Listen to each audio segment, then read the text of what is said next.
Yang berikutnya, sedangkan terkait peristiwa KM 50 sampai ke atas, terdapat 4 orang yang masih hidup dalam penguasaan petugas resmi negara yang kemudian juga ditemukan tewas, maka peristiwa tersebut merupakan bentuk dari peristiwa pelanggaran hak asasi manusia.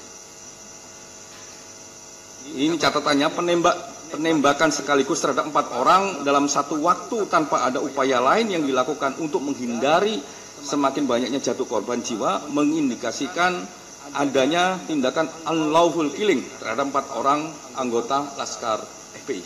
Jadi ini ada berbeda, dua karena ada ketegangan, ada serempet-serempet, benturan-benturan antar mobil sampai tembak menembak dan berujung pada 2 orang yang meninggal. Kalau yang 4 ya di dalam penguasaan petugas resmi negara yang pada akhirnya meninggal. Yang 4 ini kita sebut sebagai peristiwa pelanggaran hak asasi manusia. Rekomendasinya, berdasarkan kesimpulan yang telah dirumuskan, tim penyidik Komnas HAM merekomendasikan beberapa hal sebagai berikut. Yang pertama, peristiwa tewasnya 4 orang anggota Laskar FPI merupakan kategori dari pelanggaran HAM. Oleh karenanya, Komnas HAM merekomendasikan kasus ini harus dilanjutkan ke penegakan hukum dengan mekanisme pengadilan pidana guna mendapatkan kebenaran material lebih lengkap dan menegakkan keadilan.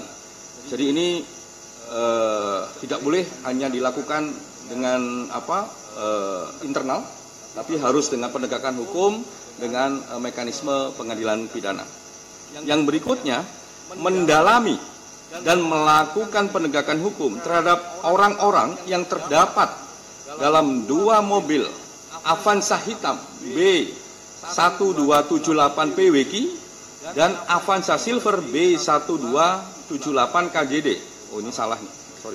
Ini yang Avanza hitam itu 1759 PWK dan Avanza Silver B1278 KJD.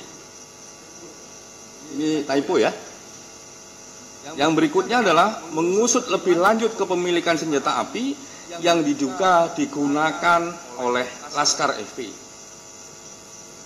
Yang keempat, meminta proses penegakan hukum akuntabel, objektif, transparan sesuai dengan standar hak asasi manusia.